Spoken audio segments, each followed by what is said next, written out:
สบายดีเนาะแนะนำมาดามเวอร์อาดินามหาวงศ์เนาะเป็นแม่หญิงลาวปึ้มพิติดีใจที่ว่าทุ่งศาสตร์ลาวเฮาได้สง่าผ่าเผยอยู่นั่นแต่ว่างานวิธีนี่มันก็มีทุ่งศาสตร์อยู่เบื้องหลังนะแล่นขึ้นมาแต่ละอันเนาะทุ่งศาสตร์อยู่เบื้องหลังเฮาก็ปึ้มพิติดีใจว่าก็มีทุ่งศาสตร์เฮาอยู่ในนี้เนาะบางคนก็บ่จักประเทศลาวเขาก็ถามว่าคนลาวคือแม่นี่ผมเลยว่ามาลาวคนงามกว่านี้บัดนี้มีน้องชายจีนเนาะเป็นนักธุรกิจอยู่ลาวดนแล้วว่าเห็นเจ้าแล้วเหมาะสมกับหมู่คนไปงานนี่เพราะงั้นหยังตัวเองก็ว่าเนาะว่าอยู่อาเซียนเฮายังบ่ดังเนาะบ่ดังเวอร์เนาะจักแต่มิสเวอร์เนาะกูจักเราหลายเทื่อแล้วไปสมัครให้เจ้าเลยได้บ่ไปบ่ได้เบิ่งคุณวุฒิเจ้านะเอาเขาก็เบิ่งในเว็บไซต์เฮาเนาะเขาเห็นประวัติเนาะเห็นหยังเราก็เห็นการเคลื่อนไหวของอาดินาตอนนั้นแล้วนั้นเราก็สุกยุ่งให้ไปตัวเองก็ไปถามเดี๋ยวหมู่เพื่อนมิตรสหายจีนนะเนาะไปได้ตัวนี้มันเป็นตัวสง่าเกียรติที่ว่ารัฐบาลจีนรับรู้ช่วงนี้มีเกือบ20กว่าประเทศเกือบ40อันแม่ได้ปุ๊บแม่ว่าสิได้ไปแหละแม่ไปเอาแผลผ้าไหมแพรลาวผ้าตุ่มไม่หมดทุกลายใต้ลายเนื้อแม่เอาไปเบิด30ผืนบิดแม่คิดว่าแม่สิเอาไปต้อนมาดามน้ำกันคือว่า30คนไปแล้วมัน40คนวันนี้มาดามนึกคิดว่าคนบ่เหมาะเลยมอบให้โครงการเขาซะโครงการเขาเลยไปขายพื้นละ$100เอาเงินเขาโครงการเขาก็ได้ 3,000 เลยเนาะอันนี้ก็เป็นอันนึงที่ว่าคุณปิติดีใจบ่มีมาดามนึงแล้วเอาเราแต้มเป็นใส่ผ้าไหมจีนแต้มรูปอันนางฟ้าที่ว่าเอ็นเจิลเนาะที่ว่าช่วยเหลือมนุษย์นะงามมะลิผ้าไหมเราแต่ผ้าไหมเฮาก็บ่ได้น้อยนะไหมม่อนตุ่มมันก็อุ่นเด้เนาะเขาก็ซื้อวัตถุทันเลยเฮาก็ได้100เอกอ้างที่ว่าได้เอาวัฒนธรรมประเพณีลาวและผลิตภัณฑ์ลาวเฮาให้เขาเห็นเดี๋ยวนี้ก็ยังถามซื้อได้เขาบอกเขาจะมีงานวางแสดงกำลังแล้วเวียกนี่ก็สิได้ไปเกี่ยมแบบราคาต้นทุนให้เขาส่งไปถ้าบิดไปเนาะก็มีการสัมมนากันก่อนมีการสื่อสารกันเขาจะมีอำนวยการที่ว่าจัดถ่ายทำเนาะทีมงานผมก็เขาเป็น10กว่าคนแล้วเขาจะสอนเฮาเนาะว่าจะมีหยังบ่จะสิแสดงออกมาว่าโอ้ยสิฟ้อนจำปาเมืองลาวบางมาดามก็ร้องเพลงโอเปร่าบางมาดามก็ฟ้อนอันจีนเนาะงามออโตออนแท้ๆบางมาดามก็ปาฐกถาอันนี้คือจุดหนึ่งเนาะจุดที่2ก็เขาบ่ได้เบิ่งเครื่องนุ่งปานใดดอกนี่แต่ตัวเองใส่สุดลาวก็สุดไม่เฒ่าเนาะ100กว่าปีเขาก็มาจับอันดิ่งลงระวางนะว่าอันนี้หัวนี่ซุปเปอร์วัฒนธรรมเด้อไอ้เบิ่งอันนี้ผ้าดิ่งแม่นไหมคำฝรั่งสินนี่แม่นผ้าคล้ายๆผ้าเจ้าเนาะสินใส่ตะกี้เนาะแต่ซุมข่อยใช้ได้ทุกคนเบิดเดี๋ยวนี้ใช้เวลาเป็นปีเลยปักนี่นะเพื่อสิได้แล้วสินพื้นนี่ก็150กว่าปีละเขาก็มาจับมาลูบเนาะเขาก็อยากสั่งซื้อได้สั่งซื้อให้ได้เฮาผลิตให้ได้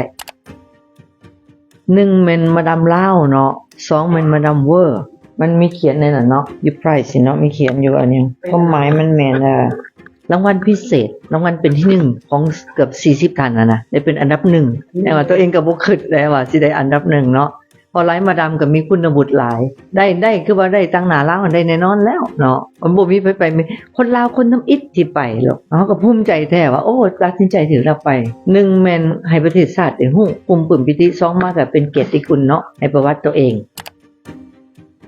ว่าอยู่ประเทศเขาในลงหนังสือพิมพ์ประชาชนของจีนและลง CCTV ของจีนเนาะและข่าวท้องถิ่นนี่โอ้ยมันทุกๆฉบับเลยคันได้ลงหนังสือพิมพ์ประชาชนของจีนนี่บ่ธรรมดาละงานนี้ก็รัฐบาลจีนรับรู้คณะกรรมการนี่บ่กินบ่นอน2มื้อเพื่อเวียกสิแล้วเขาสรุปเขาถามเขาออกคะแนนและคณะกรรมการมีแต่ผู้ทรงวุฒิวุฒิเบิดแต่ละคนน่ะมาจากสมาคมมาจากมูลนิธิมาศาสตราจารย์จากโรงเรียนคำถามแต่ละคำนี่โอ้เจ้าจิ้มแท้ๆเฮาต้องพลิกไว้ทันในการตอบคันเทื่อ2เขาถามขึ้นบ่แม่นคำเดียวเลยบ่ได้ละโดยตัวนี้แม่นหน้าที่เนาะบ่เป็นจับมือมาซื่อๆแล้วยังว่าจึงว่าเต้าห่มไอ้น้องเสือเฮาทุกคนนี่แล้วก็หาอันเจ้าของอมรีนี่เนาะว่าสวยเฮ็ดอะไรเฮาต้องมีการเคลื่อนไหวให้ชาวโลกฮู้ตื่มบ่ได้ข่าวจากลูกๆมานี่แม่จะส่งเขาบ่นำจะส่งเขาองค์กรคืนนี้ก็จะเห็นว่าสื่อเฮาก็เอาใจใส่การนำเฮาก็เอาใจใส่แล้วเฮาต้องมีการเคลื่อนไหวสักส่วนเขาเข้ามาต่อไปนี่แม่จะได้ส่งผลิตภัณฑ์ลาวเฮาออกไปละเดี๋ยวนี้เขาสั่งแล้วผ้าที่แม่เอาไปนะฝาดปนไหมมอดราคามันจับต้องได้และได้ตัวนั้นเขาจะแบ่งเข้าประชาชนเขาจะไปแบ่งผู้ที่อ่อนน้อยกว่าเขาจะสวยบ่ว่าในวงการนักข่าวบ่ว่าในวงการตำรวจทหารประชาชนนักเรียนที่ขาดทุนสวยในนี้จะเอาไม้เบ็ดนี่ก็จะมาจากป่าเองตึกป่าแล้วตัวจากหุ่มหอแล้วเขาจะหูจักขายเองคันว่าเป็น SME เนาะเขาต้องสวยตึงสร้างธุรกิจครอบครัวตึง การไปเทื่อนี้ก็ขอบใจที่ว่าตัวเองเป็นคนเบิ่งแยงสุขภาพตัวเองมาตลอดเล่นกีฬาเนาะโยคะก็เรียนชี่กงจีนแน่ลมหายใจเนาะกินอาหารตามกรุ๊ปเลือดออกกำลังกายอาทิตย์นึงให้บ่ต่ำกว่า4เทื่อ5เทื่อเพราะว่ากันอายุเฮาหลายแล้วกล้ามเนื้อมันจะอ่อนเฮ็ดให้ลุกยากๆเจ็บเข่าใส่เกือบส้นสูงก็ย่างยากแล้วเนาะอันนี้สำคัญอาหารลาวเฮานี่ดีพิเศษอยู่แล้วบ่มีไขมันเน้นอาหารลาวเป็นหลักเนาะกินปลาเป็นหลักกินผักเป็นยาเนาะแล้วก็จิตใจร้องเพลงม่วนเล่นกีฬาคบกับน้องๆนี่ได้เรียนรู้เนาะลูกๆหลานๆนี่อยู่กับลูกกับหลานนี่มันมีความสุขอีกแบบนึงอยู่กับผู้ใหญ่เฮาก็ได้เรียนก็รู้จักเพิ่นอันนี้จะว่าสำคัญสุขภาพหลังตำแหน่งแท้ๆได้การไปประกวดนี่ก็เห็นหลายคนป่วยหลายคนเจ็บหลายคนเป็นหัวใจเนาะสั่นดุดๆๆๆเดี๋ยวไปบีบเอาเดี๋ยวไปคั่นเอาได้สวยกันอย่างสั่นอยู่อันนี้สำคัญสุขภาพเนาะและสุขภาพแต่เฉพาะมีหญิงเฮาได้กินอาหารคือตามกรุ๊ปเลือดขอบใจพรรคหลายรัฐนี่แหละที่ว่าสุขโย